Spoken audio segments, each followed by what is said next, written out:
अस्सलाम वालेकुम नाजरीन, तहलका स्पोर्ट्स के साथ मैं हूं राखिल हसन गोमन। दुनिया क्रिकेट का सबसे बड़ा मेला जिसका आगाज 5 अक्टूबर से भारत के शहर अहमदाबाद में होना है और आज पाकिस्तान क्रिकेट टीम को वीजे मसूल होने के बाद पाकिस्तान टीम ने जनाब आज रात भारत के लिए ट्रैवल करना था, लेकिन पाकिस्तान क्रिकेट बोर्ड और पाकिस्तान के खिलाड़ियों के दरमियान जो एक मामलात चल रहे थे सेंट्रल कॉन्ट्रैक्ट को लेकर, वो बिलाखिर जनाब अब सॉर्ट आउट हो चुके हैं। और इस वक्त रात ये जो खबर आ रही है वो ये है कि जनाब पाकिस्तान के खिलाड़ियों को ना सिर्फ जनाब पैसों में नहलाया जा रहा है, बल्कि तारीख में पहली दफा पाकिस्तानी क्रिकेटर्स जो हैं वो भारतीय क्रिकेटर्स के हम पल्ला होने जा रहे हैं। सो पाकिस्तान क्रिकेट बोर्ड ने किस तरह से पाकिस्तान के क्रिकेटर्स की जो सबसे बड़ी परेशानी थी उसको सॉर्ट आउट कर दिया है। नंबर 2, पाकिस्तान और जनाब क्रिकेट बोर्ड और खिलाड़ियों के दरमियान जो मामलात हल नहीं थे हो रहे, जो टैक्स के ऊपर जनाब बात अड़ी हुई थी और उसके अलावा जो इंटरनेशनल लीग्स के ऊपर बात अड़ी हुई थी, वो किस तरह से सॉर्ट आउट हुई है, किसने क्या रोल प्ले किया है, इंजमामुल हक की जो ड्यूटी लगी थी क्या उन्होंने प्लेयर्स का साथ दिया है या क्रिकेट बोर्ड का साथ दिया है, ये सारी डिटेल्स एक एक करके मैंने आपके साथ शेयर करनी है। क्योंकि इस वक्त जो एक मखसूस मीडिया ग्रुप है वो ये खबरें चला रहे हैं कि जनाब पाकिस्तान क्रिकेट बोर्ड ने पाकिस्तान के जो खिलाड़ी हैं, जो पाकिस्तान की पहचान है, उनकी जो कनपटी है उसके ऊपर जो बंदूक है वो रख कर सेंट्रल कॉन्ट्रैक्ट जो है वो साइन करवाया है। सो इसकी हकीकत क्या है, सारी चीजें एक एक करके मैं आपके साथ शेयर करता हूं। लेकिन इससे पहले 2 खबरें मैंने आपके साथ शेयर करनी है और इनमें एक खबर यह है कि जनाब दुनिया क्रिकेट के 2 बड़े खिलाड़ी जो हैं उनका इंटरनेशनल कैरियर खत्म हो गया है। वर्ल्ड कप 2023 के आगाज से पहले जो अपनी टीम के लिए फेवरेट समझे जा रहे थे, आज जनाब इंटरेस्टिंगली उनकी जो टीमें हैं उन्होंने अपने इन खिलाड़ियों को जो अपना 15 रुकनी स्क्वाड है उसके अंदर जगह नहीं दी। एक जनाब बांग्लादेश के साबिक कप्तान ओपनिंग बल्लेबाज तमीम इकबाल हैं। तमीम इकबाल का जो एक्सपीरियंस है उसके ऊपर रिलाई करने की बजाय और जनाब जख्मी शेर को साथ लेकर जाने की बजाय जो बांग्लादेश क्रिकेट बोर्ड है उन्होंने ये सोचा है कि हम किसी यंगस्टर को मौका दें ताकि वो अच्छी क्रिकेट खेल के जो बांग्लादेश है उसकी जीत में एक अहम किरदार अदा कर सके। इसके बाद जनाब जो श्रीलंका है उन्होंने अपने जो इंजर्ड खिलाड़ी हैं जिनमें हसरंगा है, थिकचाने हैं, उनको तो 15 रुकनी स्क्वाड के अंदर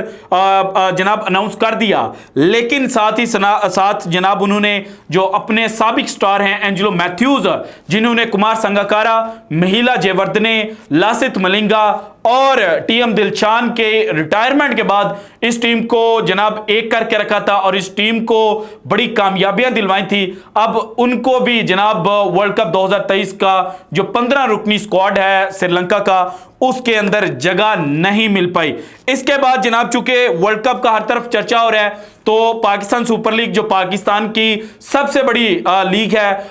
उसको हम कहीं ना कहीं नजरअंदाज करते हुए नजर आ रहे थे, लेकिन उसके बारे में भी खबर सुनने के जनाब वो तमाम लोग ये कह रहे थे कि जनाब इस दफा पीएसएल जो है वो पाकिस्तान के अंदर ऑर्गेनाइज नहीं होगा, तो उनको मुंह की खानी पड़ गई है। क्योंकि अब जो डिटेल सामने आई हैं उसके मुताबिक पीएसएल की विंडो जो निकाली गई है वो 8 फरवरी से लेके 24 मार्च के दरमियान है, यानी कि 8 से लेके 24 मार्च तक जो मैचेस हैं वो खेले जाएंगे। और चूंकि जो इलेक्शंस की बात पाकिस्तान के अंदर की जा रही है वो जनवरी का जो लास्ट वीक है उसके अंदर, यानी कि 28 को शायद जो इलेक्शंस है वो होने हैं 28 जनवरी को। सो पाकिस्तान क्रिकेट बोर्ड ने 8 फरवरी से ये जनाब पीएसएल का जो सीजन 9 है ये स्टार्ट करने का फैसला किया है और जो फ्रेंचाइज मालकान हैं उन्होंने भी पाकिस्तान क्रिकेट बोर्ड को यह कहा कि जनाब हम बड़ी मुश्किल से जो पाकिस्तान सुपर लीग है उसको पाकिस्तान के अंदर लेकर आए हैं। सो इसलिए अब दोबारा से हमें जनाब इलेक्शंस की वजह से अपनी लीग को बाहर लेकर नहीं जाना। हालांकि माजी में जो इंडियन प्रीमियर लीग है वो अपने जनाब तीसरे सीजन में ही साउथ अफ्रीका के अंदर करवाई गई थी। इसके अलावा कोरोना के दिनों में वो यूएई के अंदर करवाई गई थी। पाकिस्तान सुपर लीग जो है उसके भी कुछ मैचेस जो हैं वो वहां पर करवाने की बातें की गई, लेकिन राइट नाउ सिचुएशन यह है कि जनाब 8 फेब से लेके 24 मार्च तक पाकिस्तान सुपर लीग जो है वो पाकिस्तान के अंदर खेली जाएगी। अब आते हैं असल खबर की जानिब। देखिए कुछ दिन पहले जब एशिया कप अभी स्टार्ट नहीं हुआ था तो ज़का अशरफ साहब श्रीलंका के अंदर मौजूद थे और पाकिस्तान और अफगानिस्तान की जो सीरीज थी, ओडीआई सीरीज, वो जारी थी। उस वक्त ये खबरें आई थी कि पाकिस्तान के प्लेयर्स को इंजरी से महफूज रखने के लिए और जनाब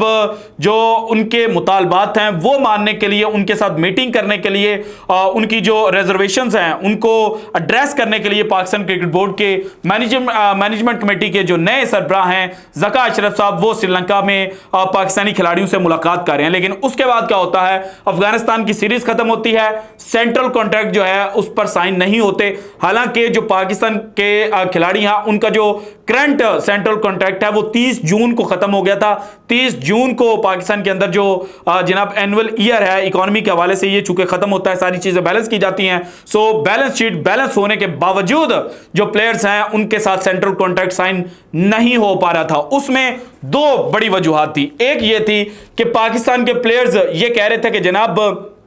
आप हमें 45 लाख जो है वो दे रहे हैं, जो कि अच्छी अमाउंट है, लेकिन जो 35% टैक्स इसके ऊपर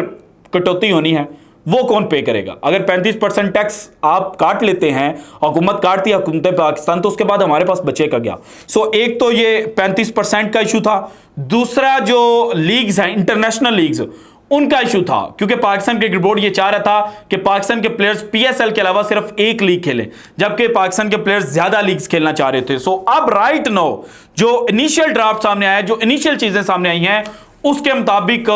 प्लेयर्स का जो टैक्स वाला मामला है उसको भी एड्रेस किया गया है और प्लेयर्स की जो सैलरी है वो इंक्रीज कर दी जाएगी और बच बचाकर या कट कटाकर जो सैलरी है वो उनको 45 लाख के करीब जो ए कैटेगरी वाली प्लेयर्स हैं उनको मिलेगी। अगर 45 लाख ए कैटेगरी वाले प्लेयर्स को मिलता है तो फिर सालाना ये बनता है तकरीबन 5.5 करोड़ के करीब, और भारत के जो प्लेयर्स हैं उनको 7 करोड़ के करीब, जो ए प्लस कैटेगरी वाले हैं प्लेयर्स हैं उनको 7 करोड़ के करीब जो इंडियन करेंसी है वो मिलती है। सो यहां पर जनाब करेंसी, चूंकि इंडियन करेंसी पाकिस्तान से थोड़ी सी बेहतर है तो इस वजह से उनका हाई बन जाता है, जबकि आईसीसी जो पाकिस्तान क्रिकेट बोर्ड है उन्होंने कोशिश की कि जनाब पाकिस्तान के प्लेयर्स को भी अच्छा खासा मुआवजा जो है वो दिया जाए। इसके बाद पाकिस्तान का एक इशू ये था कि इंटरनेशनल लीग्स, सो अब राइट नो ये कहा जा रहा है कि पीएसएल के अलावा 2 लीग्स पाकिस्तान क्रिकेट बोर्ड डाला हुआ था कि सिर्फ एक लीग खेलने की इजाजत होगी, लेकिन अब कहा जा रहा है कि उनको 2 जनाब जो लीग्स हैं वो खेलने की इजाजत होगी पाकिस्तान सुपर लीग के अलावा। सो दैट मींस कि वो 3 लीग्स खेलकर अच्छा खासा पैसा जो है वो कमा सकता है। इसके बाद आईसीसी रेवेन्यू शेयर जो पाकिस्तान को मिलता है जो तकरीबन 5.5% के करीब बनता है और ईयरली देखा जाए तो 10 अरब रुपए के करीब बनता है। तो ये जो 10 अरब रुपए थे इनमें से 1 रुपया भी जो था वो पाकिस्तानी खिलाड़ियों को नहीं मिलता था, लेकिन राइट नाउ ये कहा जा रहा है कि 3 से 5% जो जनाब रेवेन्यू है वो पाकिस्तानी प्लेयर्स को मिलेगा। सो दैट मींस के बाबर आजम पाकिस्तान क्रिकेट टीम के कप्तान जो हर वक्त ये कहते थे कि मेरी टीम, मेरे खिलाड़ी, मेरे लड़के, तो अब उन्होंने अपने लड़कों के लिए जो स्टैंड लिया है वो पे बैक किया है और अब पाकिस्तान के जो खिलाड़ी हैं वो वर्ल्ड कप में, चूंकि पैसों की बरसात हो चुकी है, फाइनेंशियली उनको अब कोई प्रॉब्लम नहीं होगी, तो उनको इंडिपेंडेंटली अच्छा खेल पेश करना चाहिए। अब आते हैं जनाब जो एक मखसूस मीडिया ग्रुप चला रहा है, तो भाईजान देखें रातों रात टीमें तब्दील नहीं होती और आपने पहले तो ये कोशिश की, ये मीडिया ग्रुप कह रहा था कि प्लेयर्स ब्लैकमेल कर रहे हैं, जब प्लेयर्स की बातें मानी गई तो अब कह रहे हैं कि जनाब जो पीसीबी है उन्होंने ब्लैकमेल करके इनको कहा कि अगर आपने हमारी शराइत के ऊपर चीज़ें ना मानी तो फिर आपको वर्ल्ड कप 2023 की टीम से बाहर करके नया स्क्वाड जो है वो अनाउंस कर दिया जाएगा। तो भाईजान इससे बड़ा मजाक इस वक्त कोई भी नहीं हो सकता। और पता नहीं यार, आप खबर देते हुए या ट्वीट करते हुए आपको क्या हो जाता है कि आप ऐसी जो भोंडा मजाक है वो कर जाते हैं और बोंगी जो है वो मार जाते हैं। So this is it from today's episode. अगर आपको वीडियो पसंद है तो लाइक कीजिएगा, ज़्यादा से ज़्यादा शेयर कीजिएगा, अपनी कीमती राय का इज़हार लाजमी कीजिएगा और अगर आपने अभी तक चैनल को सब्सक्राइब नहीं किया तो कर दें। शुक्रिया, अल्लाह हाफिज़।